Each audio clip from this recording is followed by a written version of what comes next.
bonsoir, donc Alexis. Merci d'avoir accepté donc, mon invitation à venir faire un live donc, pour vous parler de votre roman. Parce que c'est Eh vrai ben, qu'on merci vous de connaît. m'inviter. Merci de vous y intéresser. Ça me fait plaisir. Non, mais c'est vrai, voilà, on vous connaît en tant que spécialiste du poker, en tant que journaliste, mais en tant qu'écrivain, pas forcément. Donc c'est vrai que c'est l'occasion de découvrir une nouvelle facette de vous. Donc en tout cas, bah, merci à vous. Donc voilà, je vais vous laisser vous présenter. Et puis bah, en attendant, bah, je vais lire les questions des membres. Et puis bah, encore merci Ouais. à vous. Non, non, c'est moi qui vous remercie. Oui, effectivement, moi je suis nouveau dans le milieu du roman et du polar en particulier, puisque c'est mon premier. Mais j'ai un lourd passé dans le poker, où j'ai fait un peu tous les métiers. J'ai été rédacteur en chef d'un magazine de poker pendant 3 ans et demi. J'étais numéro 2 de Poker Stars pendant 7 ans. Et j'ai surtout animé toutes les émissions qui sont passées depuis 2000, depuis ces 10 dernières années, en gros, toutes les émissions de poker, c'est moi qui les ai commentées ou animées, ou les deux, sur plein de chaînes, M6, Énergie 12, Eurosport, enfin tout ce qui existait à peu près et qui diffusait du poker. Donc je suis un D'accord? visage connu du milieu de cette communauté-là. J'ai écrit 4 livres sur la stratégie du poker, donc c'est pas aussi passionnant qu'un roman si on joue pas au poker, hein, je vous le recommande pas. Et le polar, voilà, c'est quelque chose qui a absolument rien à voir, évidemment. C'est une autre aventure, une autre vie. Mais j'aime bien tenter des trucs. Avant le poker, j'ai eu un restaurant, j'ai eu un magasin de jeux, j'ai eu un vidéoclub, j'ai été hôtelier. Donc, je suis pas super vieux, j'ai tout juste 50 ans. Mais j'ai eu plusieurs vies et je suis content d'avoir une nouvelle vie d'écrivain maintenant, écrivain entre guillemets, mais en tout cas de me lancer dans cette aventure de l'écriture. D'accord, ok. Et justement, première question, comment vous est venue donc cette passion de l'écriture? De vous lancer dans le polar, étant donné que vous étiez plus poker. Bah, me lancer dans le polar, c'est vrai que c'est un cheminement intellectuel un peu particulier. La passion de l'écriture, enfin la facilité de l'écriture, elle est venue parce que j'ai été chroniqueur. Je n'en ai pas parlé, mais j'étais chroniqueur pour un site musical. J'ai fait énormément de chroniques, donc forcément avec le volume des ans, on commence à avoir davantage confiance en soi aussi, en sa plume. Après, j'étais devenu rédacteur en chef d'un magazine de poker, donc ce que j'ai fait pendant 3 ans et demi. Donc évidemment, là, il faut aussi écrire et puis trouver des angles, etc. Donc c'est un exercice qui est intéressant, très journalistique évidemment. L'écriture des bouquins bah, m'a permis de faire encore un autre exercice. Et à chaque fois, je m'en sortais, quoi. C'était bien Oui. passé. Donc chaque expérience a été comme on sait. Je me suis dit, bah, on va essayer le polar. C'est quelque chose qui m'a toujours travaillé. Moi, je suis un gros consommateur de bouquins et de polars en particulier. Je me suis dit un jour, j'essaie. Et je trouve que j'ai eu du temps. Et je me suis dit, bah, c'est maintenant. C'est le moment ou jamais. Mais j'avais pas aucune certitude, aucune prétention. Je savais pas du tout ce que ça valait. Je me suis lancé. Et puis, bon, bah, voilà, la suite, vous la connaissez. Ouais, donc c'est un roman qui est édité donc chez Michel Lafon, si je me souviens bien. Ouais. Voilà, qui est sorti donc au mois de février. Qui est sorti, voilà, 15 jours avant le confinement. Donc, Voilà. c'est pas un timing exceptionnel, on peut pas dire. Mais bon, voilà, c'est comme ça. D'accord. Et qu'est-ce que vous pouvez nous dire donc sur ce roman? Donc vous l'avez avec vous, voilà, donc qui est édité chez Ouais. Michel Lafon. Donc Peu j'imagine que d'écho, hein, ils ont fait ça. vous parlez un petit peu de poker dedans, j'imagine. Non, pas vraiment. C'est pas du tout un livre de poker. Si vous jouez pas au poker, si vous détestez le poker, il y aura pas de problème. Je veux dire, c'est pas du tout, ça parle pas du tout de ça. Au contraire, c'est dans le milieu scientifique. Je fais un pitch, non, peut-être. Tout le monde connaît pas a pas vu la quatrième de Oui, oui, coupe. bah, vous pouvez nous faire un petit résumé, et puis bah, après. Ça commence avec un assassinat très violent, très sauvage d'un scientifique de très haut niveau, puisqu'il est prix Nobel de chimie, dans son laboratoire. Et on met sur l'enquête une commissaire de police chevronnée, c'est une affaire médiatisée très importante. C'est une carriériste, c'est une femme ambitieuse, qui a des problèmes personnels vis-à-vis des autres, du regard des autres, qui a des choses, des comptes à régler, des comptes à régler vis-à-vis d'elle-même déjà. Donc c'est un personnage assez ambitieux, intéressant à suivre, j'espère, et qui va de surprise en surprise parce qu'il y a une autopsie. L'autopsie révèle d'autres choses encore plus surprenantes et on embarque le lecteur dans quelque chose de tout à fait étonnant. Et parallèlement à ça, il y a une deuxième histoire. Là, cette fois, c'est un jeune enquêteur de la DGSI qui part à la recherche d'un scientifique qui a disparu. Pareil, un scientifique de très haut niveau qui a complètement disparu. Lui, il n'est pas mort, mais on ne sait pas où il est. Et la particularité de cet enquêteur, c'est que c'est un ancien joueur de poker professionnel et il a récupérer de son ancienne vie euh, et la façon de réfléchir, la façon d'analyser d'un vrai joueur pro. Et c'est ça qui est intéressant, c'est qu'on ne parle pas du tout de cartes, hein, il n'est pas question. Par contre, il va tout décortiquer sous forme de pourcentage et il va prendre ses décisions en fonction des pourcentages qu'il pense être meilleurs. Et c'est Oui, exactement comme ça qu'on pense à une table de poker quand on a un certain niveau, exactement de cette façon-là qu'on réfléchit. Donc j'insiste bien, c'est pas un surhomme, c'est pas comme Monk où il voit des trucs que personne ne voit, pas du tout, il est comme vous et moi, simplement, un peu plus comme moi. Simplement, c'est sa façon d'analyser qui est intéressante. Il peut se tromper, il d'accord. peut se tromper tout le monde, mais il se sera trompé d'une façon un peu étonnante. Voilà. D'accord. Et Ok. bien sûr, les Et deux justement, enquêtes, depuis le début, les deux enquêtes vont se retrouver, mais on ne sait pas comment et on ne sait pas pourquoi. Presque ça qui est le plus important, c'est de comprendre pourquoi. Et voilà, le but, c'est de déstabiliser en permanence le lecteur, qu'il n'ait jamais d'idée de la fin, qu'il y ait des retournements de situation, du rythme, que ça soit une vraie surprise et une vraie promenade, quoi. Dès qu'on a mis un les peu pieds comme une dedans, on a manipulation, quoi. envie d'aller jusqu'au bout, quoi. Voilà, c'était ça mon ambition. Voilà, c'est un peu comme une manipulation. Ouais, bah, complètement, On vous complètement. emmène sur une piste pour au final vous. Voilà. Et justement, il y a une première question de Christine Faure, que je remercie d'être là, qui demande comment vous est venue l'inspiration pour ce livre. Alors, c'est une très bonne question parce que c'est ça qui m'a donné envie d'écrire. C'est que je me suis pas dit je vais écrire pour écrire puis on verra bien ce que ça donne. Il me fallait une histoire. Moi, j'ai besoin d'une ossature vraiment forte sur laquelle je peux greffer des personnages, des retournements de situation, etc. Mais je voulais une histoire vraiment forte, suffisamment forte pour déjà moi me prendre pendant 400 pages, hein. Je parle même pas du lecteur, moi déjà m'embarquer. Et l'histoire, bah, ça vient pas comme ça. En l'occurrence, ça m'est venu au bord d'une piscine en vacances, donc il y a des situations un peu plus désagréables pour être inspiré.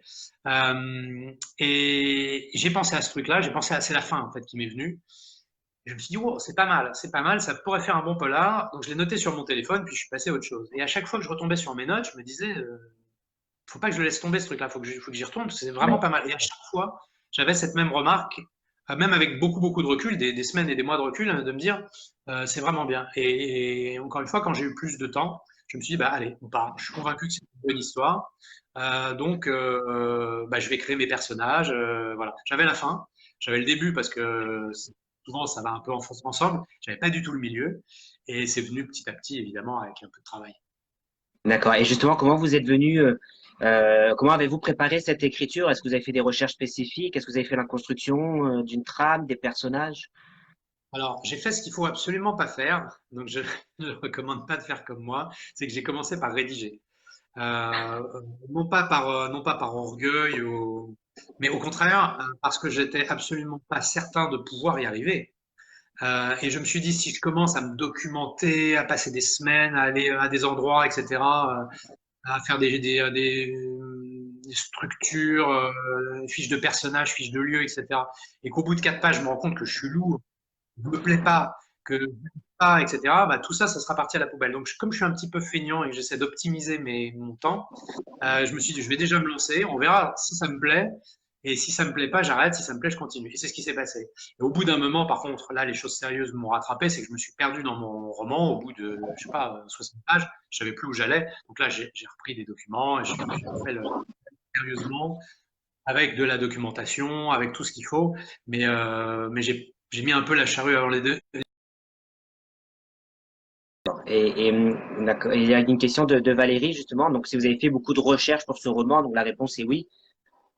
Oui, oui, pas mal de recherches. Et souvent, c'est marrant, on m'a dit que c'est très documenté. Moi, j'ai l'impression que c'est normal d'essayer de coller le plus possible à la réalité. Et on m'a fait souvent cette remarque-là, donc bah, j'apprécie, c'est plutôt sympa. Ce qui est vrai, c'est que tous les lieux que je décris sont rigoureusement identiques à ce qui se passe là. Je me suis déplacé à Lyon, au commissariat de Lyon et tout, c'est vraiment comme ça que ça se passe. La morgue de Strasbourg, je suis tombé sur un documentaire sur...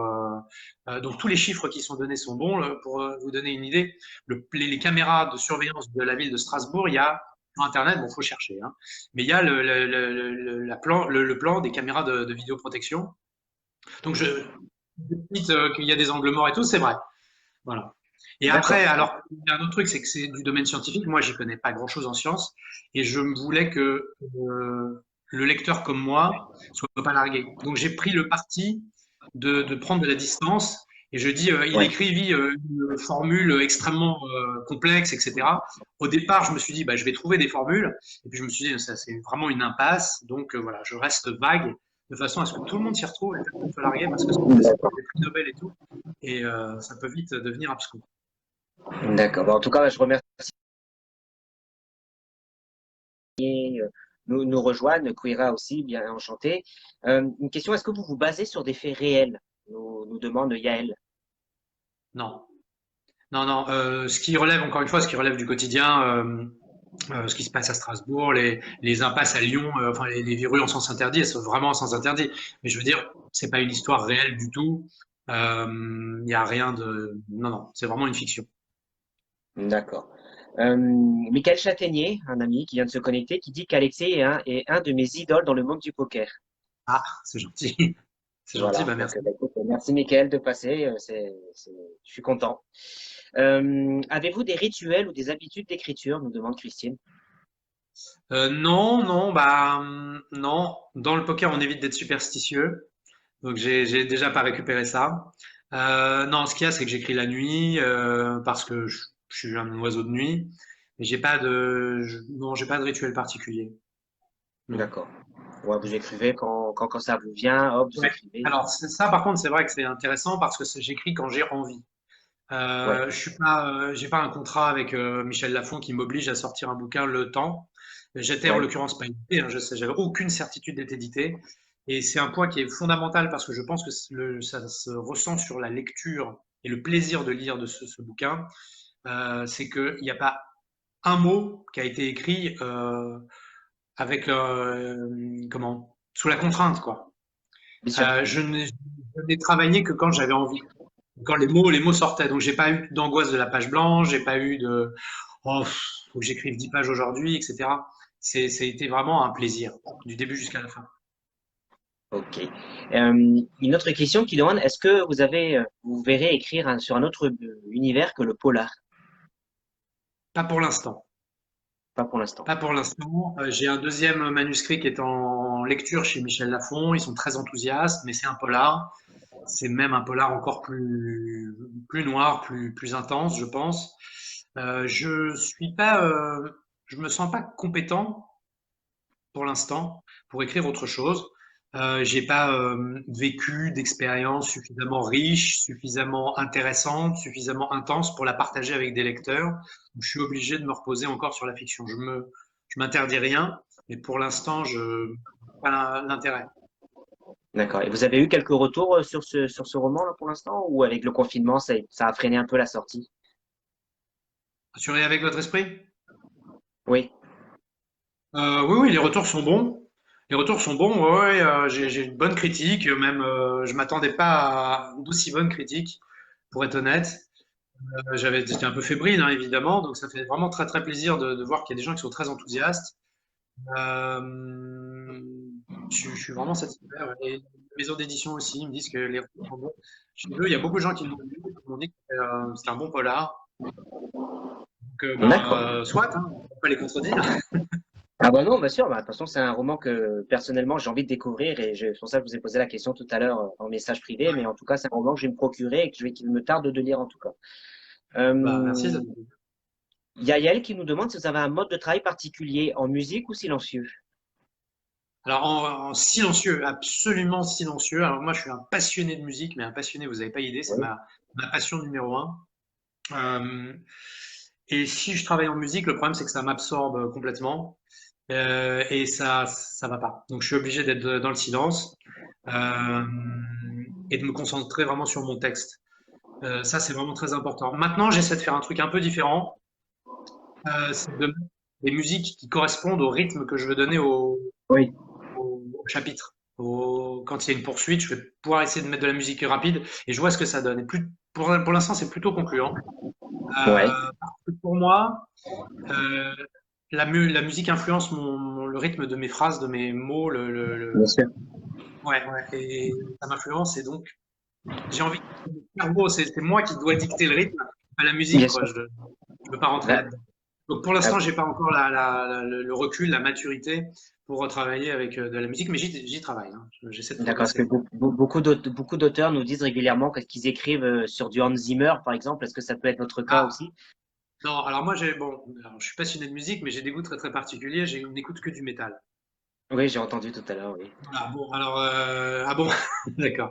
Et donc, c'est encore un peu différent. Mais oui, sur de la musique de film, pourquoi pas. Mais vous voyez, je vous fais une petite anecdote. Je ne joue pas au poker sur Internet. Je ne mets pas de musique quand je joue sur Internet parce que ça influence ma façon de jouer Oui, et ben, c'est contre-productif. Donc, si ça le fait pour le poker, ça le fait nécessairement pour l'écriture. Et encore une fois, j'ai envie que ce soit moi qui décide du rythme bien et sûr. que je ne m'amuse pas à mettre des phrases paquetées, alors qu'au contraire, c'est une ambiance, c'est lent, on découvre un corps où il se passe quelque chose. Et là, moi, j'y vais parce qu'il s'avère que la musique était super rapide à ce moment-là. Ça fausse l'ambiance, c'est pas bon, quoi. Ouais, d'accord. Quels sont vos romans ou auteurs de prédilection? Nous demande Valérie. Waouh! Alors, on va oublier les classiques, hein. Je vais rester dans le polar pour limiter déjà un grand pan de la littérature.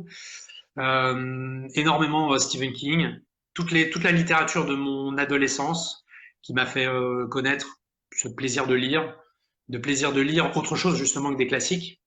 Euh, King, Lovecraft, qui est de Graham Masterton, Philippe Cadic, je sais pas si je l'ai dit. Hmm, Euh, en français, j'ai eu Patrick Cauvin, Dominique Lapierre et Barry Collins. Il y en a plein. En France, bah, j'ai mon pote Henri Levenbruck, dont je suis fan. Euh, Morec, Tillier, Granger, Chatham. ah, C'est pas des Chatham, gens oui. qui ont forcément tous les bouquins, mais dont je respecte évidemment le talent et qui ont quand même réussi à me faire frissonner, à me procurer des émotions, etc. Qui m'ont pas influencé pour faire ça, mais qui m'ont donné envie probablement de les rejoindre et d'essayer quoi, d'essayer de faire la même chose. D'accord. Il y a une remarque intéressante de Yael qui dit, je suppose que comme tous les auteurs, vous vous attachez à vos personnages. Qu'est-ce qui se passe dans votre tête au moment où vous notez fin? Ouais, c'est vrai ça. Et ben on a envie de les revoir et on se dit qu'il faut qu'on trouve une autre histoire pour les faire revivre parce qu'effectivement je me suis attaché à mes personnages, c'est complètement vrai. Et finalement, ils vont pas réapparaître tout de suite. Donc, j'ai réussi quand même à exorciser ça et à prendre du recul. Euh, pour moi, le maître mot c'est l'histoire et les personnages sont au service de l'histoire. Les personnages doivent être forts, hein, c'est pas la question, mais c'est l'histoire en premier. C'est mon point de vue, hein. Il y a des gens qui vont peut-être vous dire que non, c'est 50-50 ou je sais pas, peu importe. Moi, c'est mon point de vue. Et la seconde histoire que j'ai imaginée correspond pas du tout. Donc, plutôt que d'essayer de les faire rentrer au forceps parce que je suis attaché à eux, je préfère prendre des personnages qui n'ont rien à voir et qui vont vraiment rentrer dans l'ambiance et avoir une vraie valeur ajoutée pour le lecteur. Euh, mais par contre, encore une fois, je m'interdis rien et il est possible si ça se présente, que je les fasse revivre parce que voilà, j'étais sympa, Simon et Marie. Eh ben, écoute, on a hâte de les découvrir. Et justement, est-ce qu'une écriture à quatre mains avec un autre auteur pourrait vous intéresser? Oui, oui, carrément. Ouais.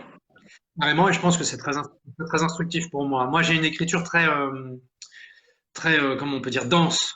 Voilà, je veux qu'une phrase veuille dire quelque chose et c'est une phrase, une idée et un chapitre, une scène, quoi. Il faut vraiment qu'il Ouais. se passe quelque chose tout le temps. Et j'ai un petit peu de mal à prendre du recul. Alors, je lis beaucoup.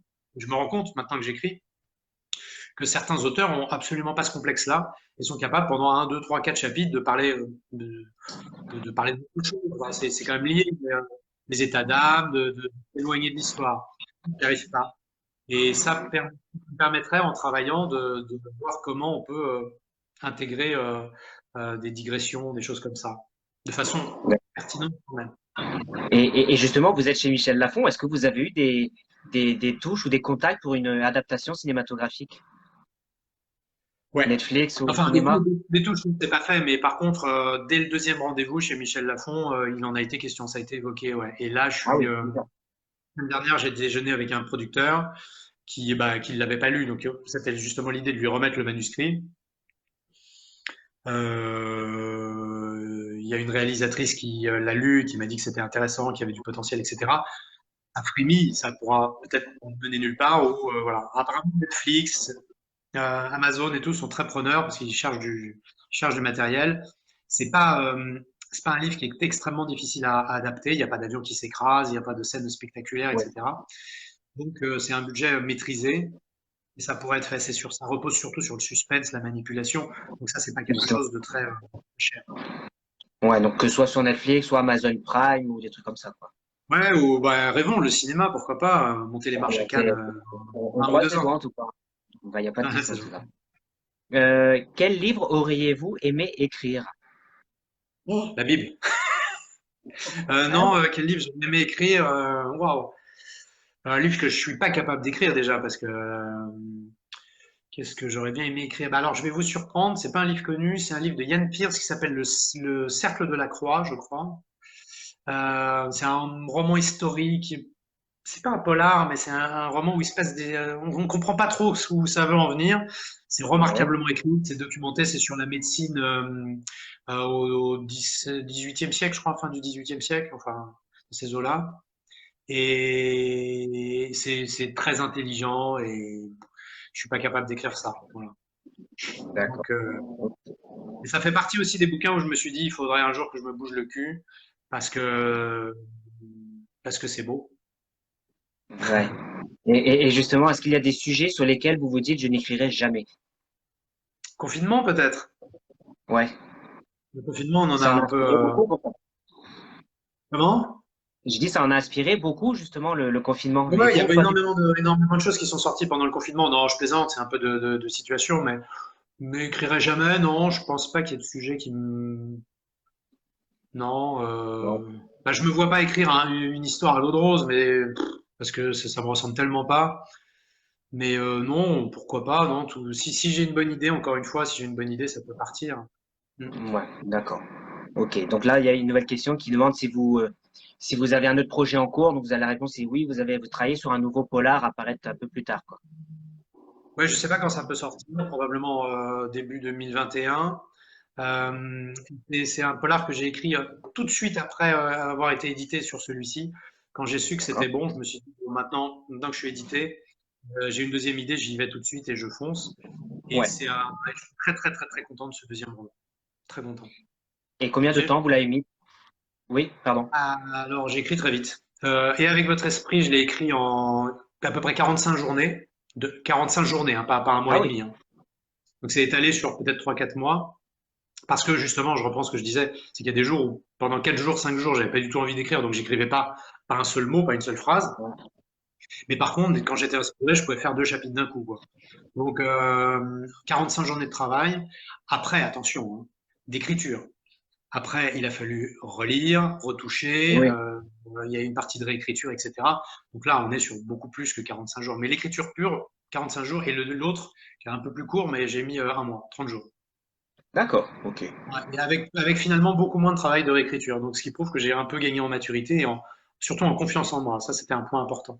Ah bah c'est important, bien sûr, je comprends. Question intéressante de Rim qui demande est-ce que vous aimez bluffer vos lecteurs? Mais j'adore ça. J'adore ça. C'est ça mon truc. C'est ça mon truc. Je suis pas capable encore. Et enfin, c'est pas que je suis pas capable. Peut-être que le suis-je, mais je peux pas faire traîner une histoire pendant 100, 200, 300 pages, qui soit linéaire et qui repose juste sur l'ambiance. Vous savez, comme ces romans noirs, Elroy et tout. Ils sont très très bons. Mais moi, c'est pas mon kiff. Moi, mon truc, c'est que à la fin du chapitre, on se dit, oh, le salaud, où est-ce qu'il nous embarque? J'avais pas vu venir ce truc-là. Et Ouais, le chapitre d'après, bah, c'est une autre histoire, parce que là, en l'occurrence, j'alterne les enquêtes. Et quand on reprend les personnages, mais c'est encore autre chose. Et le lecteur se dit, mais il me promène, quoi. Il me bluffe voilà, vous nous manipulez en fait. jusqu'à la fin, où il y a un énorme coup de bluff. Encore une fois, je peux pas trop en dire, mais c'est ça Non, le bien sûr. truc. C'est que le lecteur soit tout le temps surpris et que quand il prenne le bouquin, il se dise où est-ce qu'il va encore m'emmener. Voilà. Alors je conçois qu'il y a des gens que c'est pas du tout ce qu'ils recherchent en lisant un livre, mais voilà, moi c'est ça qui me fait vibrer, C'est votre c'est marque de fabrique. d'imaginer la surprise du lecteur quand je lui balance un truc et il se dit non, Là, bien sûr. Ah non, en tout cas, ça donne envie de le lire en tout cas. Ah Euh, bah, Nouvelle question. Comment vous vous êtes senti à la sortie du livre? C'était votre premier, vous veniez de l'écrire. Comment vous vous êtes ouais, senti? fébrile. Fébrile, fébrile, bien sûr. Et très excité parce que c'est du travail, c'est surtout une immense satisfaction de se dire que je suis sorti de nulle part. Mon père est pas éditeur, ma mère est pas journaliste littéraire. J'ai fait la démarche humble d'aller voir un éditeur et lui dire s'il vous plaît lisez ça et puis dites-moi ce que vous en pensez.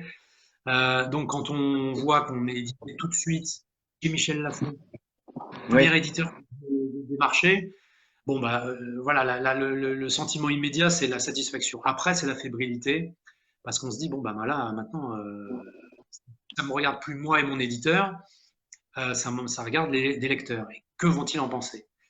Donc les premiers retours, on est toujours un peu inquiet, on se dit comment ça va être perçu. Et comme je disais, j'ai vraiment de bons retours, bonnes chroniques, y compris de grands médias. Donc bah, voilà, ça fait plaisir. ouais. Et justement, pour rebondir sur ce que vous dites, est-ce que vous vous envisagez de vous consacrer uniquement à l'écriture? Pas pour l'instant, parce que c'est déjà, je crois que c'est assez difficile financièrement. Et puis j'ai d'autres activités encore dans le poker. Donc je peux pas l'exclure, mais c'est pas d'actualité. D'accord. Et justement, écrire sur le thème du poker, hormis les livres que vous aviez expliqués en début d'entretien, mais vraiment, par exemple, un polar qui se passe dans le monde du poker ou des trucs comme ça pourrait l'envisager ou parler du poker? Non, pas du tout. C'est pas tabou, hein. Moi, je peux écrire sur le poker, ça sera forcément assez réaliste. Euh, Maintenant, encore une fois, c'est l'idée, c'est l'idée. Si j'ai une idée et que le poker est compatible avec cette idée, voire qu'il est au service de cette idée, alors avec grand plaisir, je fonce. Si c'est écrire sur le poker parce que je viens du poker et ramer pour trouver une histoire, faut être très clair, je vais faire chier tout le monde. Les gens qui Oui. me connaissent, ben, ils me connaissent déjà, donc que j'ai pas grand-chose à prouver sur le poker, donc ils vont pas y trouver leur compte. Et les gens qui me connaissent pas, ils vont se dire c'est chiant. S'il n'y a pas d'histoire, si l'histoire est pas suffisamment forte, c'est chiant. Donc, encore une fois, si j'ai une idée et que c'est compatible, oui. Et là, je révélerai des trucs, et là, peux ajouter des choses, des anecdotes réelles, des histoires de triche, des histoires de manipulation et tout, mais ça fait pas une histoire. Il faut une histoire et greffer peut-être des choses dessus, ouais. D'accord. Et est-ce que vous avez des bêta-lecteurs? Oui, ben, j'avais tellement peu confiance en moi, on y revient, que j'ai fait lire à, je sais pas, une demi-douzaine de personnes au moins, ouais, qui m'ont fait des remarques dont j'ai tenu compte. Pas toujours, mais quand même globalement. Et ça m'a aidé, ouais, ça m'a aidé, bien sûr. Ouais. Et question inverse, est-ce que vous faites aussi appel à des chroniqueurs? Ça, c'est plus la maison d'édition, peut-être? Bon, vous voulez dire pour faire la promotion? Oui. Est-ce que c'est souvent une question qui revient, à savoir si, par exemple, est-ce que la maison d'édition peut envoyer des services presse, comme ils appellent ça? Ouais, bien sûr, il faut leur demander. S'il faut leur dire, s'il y a des chroniqueurs qui nous regardent et qui auront envie que ce que je leur Je dis, sais qu'il y en a, j'ai vu quelques-uns passer. Ouais. ils contactent le service de presse de Michel Lafon, qui leur enverra. Si jamais ça bloque, vous me contactez sur les réseaux sociaux, vous me dites, voilà, ils m'ont dit non, ou, voilà, on trouvera une solution. Moi, je compte beaucoup sur les blogs parce que ce sont des gens qui sont passionnés, pas forcément un auditoire extrêmement important, mais par contre, c'est un auditoire de gens qui sont passionnés. C'est toujours des gens Oui, qui aiment lire, voilà, qui aiment le polar. Donc oui, oui, ça sera positif, absolument. d'accord. Alors, il y a elle qui dit que vous aimez le métal, donc comme son mari, au secours, elle dit. Ah, il a de très bon goût, son mari, elle a bien fait. Mais elle Tiens, dit comme son mari, c'est que elle, pas trop, hein. qui c'est qui lit vos livres en premier? Qui c'est qui lit Hormis mon les deux. mes Ouais. Est-ce qu'il y a des dans votre famille, vous Ah, avez le premier lecteur qui dit voilà, je vais lire l'en premier, ou des bah, je crois que amis? ma femme l'a lu parce que évidemment je me suis complètement isolé pour l'écrire, donc forcément la récompense ça a été quand même elle est parmi les premiers le fruit du travail. Mon père, ma belle-sœur, mon beau-père, une personne que je connaissais pas, qui est gros consommateur apparemment de polar, un ami alors lui qui travaille chez Michel Lafon mais en traducteur et qui est très très pointilleux sur la grammaire, l'orthographe, la structuration des phrases qui m'a fait un travail fantastique de de correction, de typographie aussi. Je connaissais pas forcément toutes les règles. Il y avait un travail de titan. Ouais, voilà. D'accord. Ok. Lisez-vous également lorsque vous êtes en période d'écriture, nous demande Valérie. Non. Alors, ouais, non, alors, pas pour celui-là. Pour celui-là, j'ai rien lu, volontairement, parce que je voulais pas me laisser influencer bêtement sur un style, sur des formulations, sur peut-être une idée. Ce qui ne veut pas dire que j'ai pas inconsciemment quelque chose qui m'est venu d'un autre bouquin lu il y a des années, hein. Mais en tout cas, pendant l'écriture, je voulais pas me parasiter. Et là, là, je suis en train de travailler sur de continuer d'écrire, et je lis. Et en fait, non, c'est vrai que ça a pas l'air de trop me perturber. J'ai lu plusieurs bouquins en plus que j'ai là. Non, c'est vrai que ça m'a pas. Peut-être que ça m'aurait influencé pour le premier. Maintenant, j'ai l'impression que j'ai un peu plus de recul. Ouais, et justement, il y a une question qui arrivait tout de suite derrière. Que lisez-vous en ce moment? Alors, voilà. Je fais de la pub pour mon pote. Ouais, il y a une Allez-y. marque, Ah, les Henri Cordeliers. Lavenbrück, voilà. C'est brillant. Alors, le mec est fort. Il est capable de Ouais, passer du road movie au truc moyenâgeux à la Révolution française. Il est très très fort. Avant, je viens de finir ce petit bijou. C'est pas un nouveau, mais j'étais en retard. J'ai lu, là j'ai ma palle des trucs finis. J'ai ça aussi, très bon, du pote Olivier Ball. J'ai pas lu son dernier, il faut que je d'accord. l'achète. Donc, vous voyez, je me suis pas empêché de lire pendant le confinement, au contraire. Et justement, vu que vous l'avez, quel est votre ressenti justement sur le loup des Cordeliers de Henri? Mais Parce qu'après, j'en suis à 25% à peu près. Bah, le mec crée une ambiance et c'est vachement étonnant, quoi. Moi, j'aime beaucoup sa façon justement de, prendre des risques vis-à-vis de sa communauté, ses lecteurs. Il bien prend sûr, tout le temps un contre-coup. Donc, commercialement, si on parle sur ce plan-là, c'est un risque. Donc, ça veut dire que le mec est vraiment intègre. Il écrit ce qu'il a envie d'écrire. Moi, oui, déjà, je trouve ça force le respect. Et puis, c'est surtout que au niveau du style, du rythme, de la documentation, c'est jamais faux. Avant, il y avait J'irai tuer pour vous que j'ai lu il y a pas très j'allais longtemps, il y a tuer trois pour quatre mois. vous. Oui, oui, J'irai tuer pour vous, ouais. Et c'est dans les années 80 sur l'espionnage, oui, l'espionnage, les assassinats l'espionnage en d'État, ça n'a Afghanistan, rien à voir. Et ben bien on est sûr. pris pareil. Voilà, moi j'essaie d'apprendre de ces gens-là. Alors je vais vous faire une anecdote, hein. J'ai lu Le Mystère Fulcanelli il y a des années et j'avais aimé, je sais pas pourquoi, je me suis retapé le début juste avant d'écrire pour me motiver, pour me dire allez, c'est ce genre de truc que je voudrais écrire. Et ben il m'a fait perdre une semaine hein, parce que je me suis dit, j'y arriverai jamais. Donc j'ai reposé le bouquin, j'ai arrêté toute lecture et c'est après une semaine j'ai dit ouais après tout je m'en fous. Je vais écrire comme je peux, on verra bien. Mais je me suis dit j'y arriverai pas, il est trop fort. Il est trop fort. Ouais. Et, et justement, votre livre préféré pour partir sur une île déserte, me demande tout de suite Yael. Oui, Oh, pour partir sur une île déserte, le dictionnaire. C'est pas très original probablement, mais ouais, le dictionnaire, j'ai plein de lacunes, il y a plein de trucs à apprendre. C'est un roman, le problème c'est que sur une île déserte, une fois qu'on a lu le roman, une fois qu'on l'a c'est dur fini, de il finit, quoi. revenir. Ouais. D'accord. En tout cas, il y a des commentaires qui vous félicitent pour l'écriture de votre roman, pour la petite prise de risque que vous avez prise aussi, passer du poker à ça. Une grosse maison d'édition dès le début, bravo, nous dit elle. Et justement, pour ce premier roman, la maison d'édition vous a-t-elle demandé beaucoup de corrections? Et ben, j'ai été assez surpris parce que non, moi j'étais dans une disposition d'esprit vis-à-vis d'eux d'être très soumis. C'est-à-dire que je suis conscient d'être un nouvel auteur, d'avoir beaucoup de choses à apprendre et d'être un petit peu sur la défensive sur ce plan-là. Et j'avais interrogé Henri, là, c'est vraiment un ami, hein, et je lui avais dit qu'est-ce que t'en penses? Et il m'a dit écoute-les, ils te tirent vers le haut, les remarques qu'ils vont te faire, elles sont forcément bonnes. Et on a eu une réunion préparatoire chez Michel Lafon où ils m'ont dit on te prévient, on va être obligé de te demander de réécrire des passages, de faire des corrections, de supprimer, de faire des coupes. Moi, j'avais vraiment aucun problème. Et quand j'ai reçu le manuscrit corrigé, ben, finalement, il n'y avait pas tant de trucs que ça. Il n'y avait pas des pages et des pages coupées, des trucs et tout. C'était un mot, un adjectif, par un autre, une phrase supprimée. Et quand elle était supprimée, je me disais, mais pourquoi j'ai écrit ça, ça c'est vrai que ça n'a l'air de rien. 95% des corrections qu'ils ont faites, j'étais d'accord. Donc ça n'a pas été D'accord. frustrant. Non, ça n'a pas été frustrant. Et est-ce qu'il y a une traduction qui est prévue? Je sais pas. Vous savez Je pas. sais pas. D'accord. Question de Christine, et c'est intéressant puisqu'on a échangé là-dessus l'autre jour. Est-ce que vous avez des salons ou des séances de dédicaces de confirmés? Oui, alors là, vous me prenez de court. J'ai pas le calendrier, mais je vous invite à aller sur ma page ou mon compte Facebook où j'indique tout. Si j'ai l'île Dorée, c'est un mercredi 8 juillet. Si vous êtes dans le coin, si vous êtes touriste à l'île Dorée, c'est à la flotte. Je fais une dédicace. J'ai une dans le nord, j'en ai une, mais je connais plus les dates. J'en ai une dans le nord, j'en ai une vers Chablis, à Tonnerre. J'en ai une à Saint-Maur, je crois que c'est le 5 juillet, c'est le samedi. D'accord, samedi. Saint-Maur-des-Fossés, 14. Et puis j'ai un salon au Mans en octobre, j'ai un salon en Belgique en décembre. Ça bouge un peu.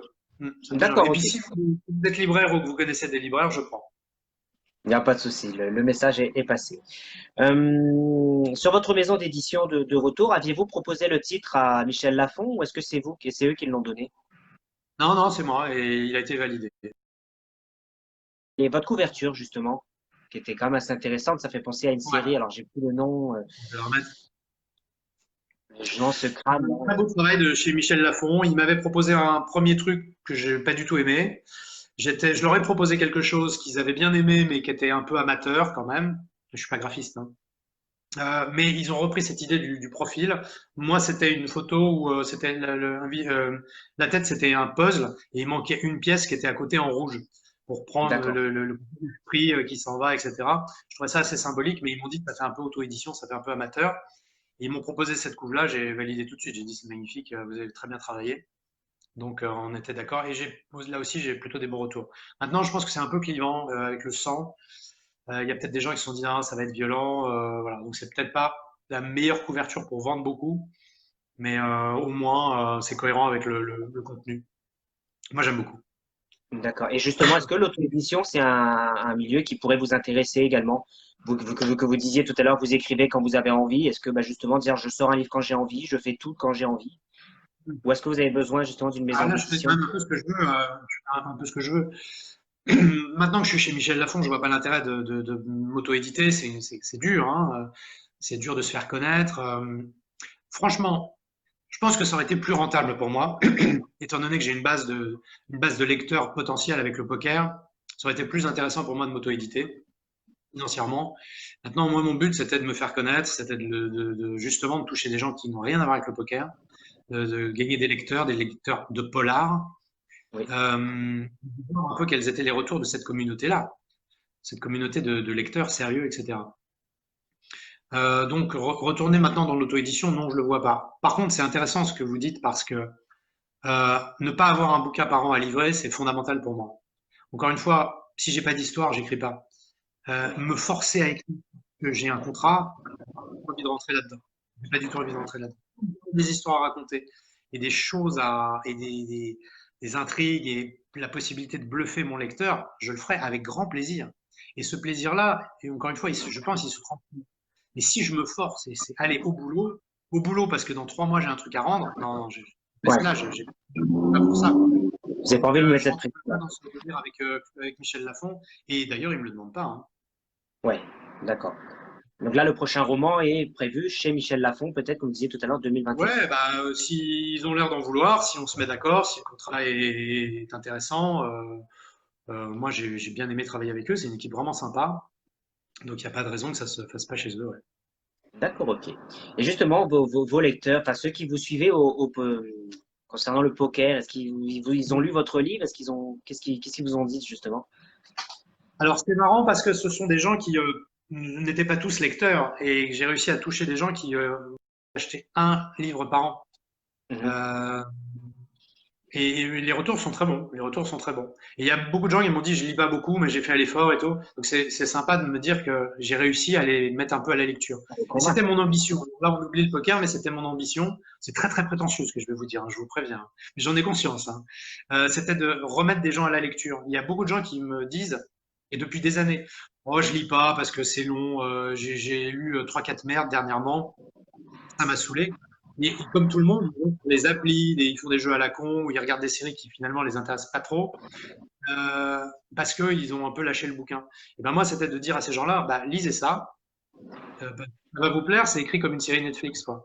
Et ça a l'air de prendre. Alors, à moi, à ma petite échelle, c'est là que je redeviens modeste, hein. À ma petite échelle, mais voilà, procurer ce genre de sensation au lecteur, ça, c'est ce qui m'intéresse. D'accord. Et justement, après le projet que vous avez donc là en cours pour 2021, est-ce que vous avez déjà d'autres histoires en tête?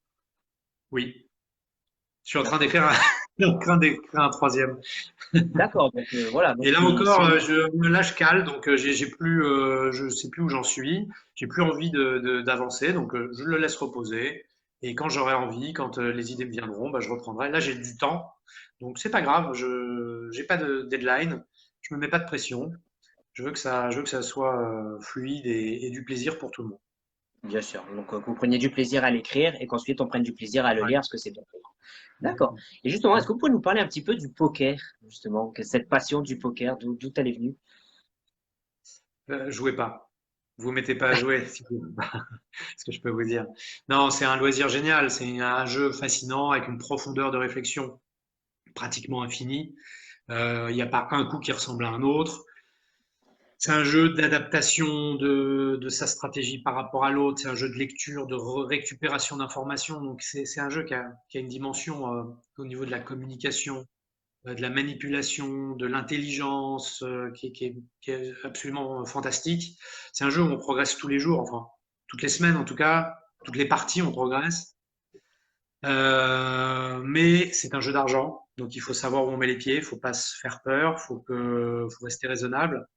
Pour résumer, je vais vous dire que vous fassiez de la photo, de la musique ou des voyages, tous les loisirs vont vous coûter de l'argent. Là, il faut se dire que le poker aussi. Si vous êtes passionné de poker, ça va vous coûter. Mettez-vous dans cette disposition d'esprit-là et considérez que l'argent que vous consacrez au poker, vous le reverrez pas. La différence avec les voyages, la photo et je sais plus l'autre exemple que j'ai pris, quand vous avez fini votre voyage, bah, vous avez aucune chance de gagner de l'argent. Oui. Bah, au poker, même en jouant très bien, si vous avez un peu de chance, on peut vous faire gagner de l'argent, voire beaucoup d'argent. Donc c'est un peu c'est le côté un peu spectaculaire, un peu étonnant de ce jeu vis-à-vis de l'argent. Mais oublions le côté gain. C'est un jeu de réflexion vraiment très très important. Ouais, d'accord. Il y a aussi Il vous permet de transposer pas mal de choses. On apprend du poker des choses qu'on peut appliquer dans la vie. Je parle pas du bluff, hein, parce que ça c'est un peu galvaudé, mais justement l'adaptation. Moi, il y a une chose fondamentale que j'ai apprise au poker qui me manquait, c'est de comprendre que l'autre est capable de faire quelque chose de complètement stupide. oui. C'est pas parce que moi je trouve ça stupide qu'il va pas le faire. Et le fait de considérer que l'autre est une entité complètement différente de moi, ben ça voilà, j'y ai pas pensé. Et quand on dit je me mets à sa place, il faut faire un vrai travail de mise à la place de l'autre. Et ça a changé ma vie. Ouais, et justement, quel est votre meilleur souvenir d'une partie de poker en particulier? Est-ce que vous avez un souvenir en particulier? Ah bah j'en ai plein. Ouais, des beaux succès en tournoi, parce que le tournoi, même si j'en fais très peu, c'est toujours des moments intéressants, donc des étapes finales. Des bluffs, des rigolades. Ouais, j'ai beaucoup de souvenirs sur Internet aussi. C'est beaucoup moins convivial, beaucoup plus personnel, mais même sur Internet, j'ai des moments assez forts. Ouais. Je peux pas tous vous en parler. Et puis après, j'ai des moments en tant qu'animateur ou commentaire, Justement, ouais. animateur ou commentateur, pardon, où j'ai vécu des sensations fortes, vraiment très très intéressantes. Vous avez rencontré déjà Patrick Bruel lors d'une partie ou pas? Pas lors d'une partie, mais dans un tournoi dont la société pour laquelle je travaillais organisait. Je l'ai croisé plusieurs fois. On se connaît. Enfin, il sait qui je suis et évidemment, je sais qui il est. Donc, on se sait. D'accord, ok. Bah, en tout cas, bah, merci à vous. Alors là, pour l'instant, je ne vois plus de questions. Alors, je ne sais pas s'il y a d'autres questions arrivées. Mais en tout cas, en attendant, bah, merci Alexis pour ce moment. Ça fait ouais, à peu près 50 minutes qu'on échange ensemble. C'était vraiment Ouais, intéressant. ouais, pas mal. Donc, vraiment intéressant. Beaucoup de choses de positives dans le livre. Bon, quelques petites anecdotes sur le poker qui étaient intéressantes. Donc, bah, s'il n'y a plus de questions, ben, je pense qu'on va arrêter là. Sauf si vous voulez rajouter quelque chose Non, qu'on a bah, pas dit. n'hésitez pas à me suivre sur les réseaux sociaux. Si vous avez des questions qui vous viennent après, Ouais. contactez-moi en MP. Moi, je réponds systématiquement. Hein, je fais pas ma star. Je réponds à tout le monde. Donc, n'hésitez pas. Même dans 3 mois, vous trouverez quelqu'un pour vous répondre. Donc, voilà, vous êtes les bienvenus. D'accord, ok. Donc on rappelle, votre livre est Avec votre esprit, qui est sorti donc chez Michel Lafon en février 2020. Petit Voilà, donc passage de pub. voilà, mais vous avez tout à fait raison. Donc en tout cas, on a mis le lien en commentaire. Donc en tout cas, merci à vous encore d'être venu échanger avec Eh, nous. merci. Merci Ne pas beaucoup. hésiter à vous contacter en MP si on a des questions. Et puis encore, merci beaucoup. Et puis bon courage pour la suite et rendez-vous en 2021 alors. Avec plaisir. Avec plaisir. Merci Ok. beaucoup. Et merci à vous. À bientôt. Et puis ciao, ciao. Salut, bonne soirée.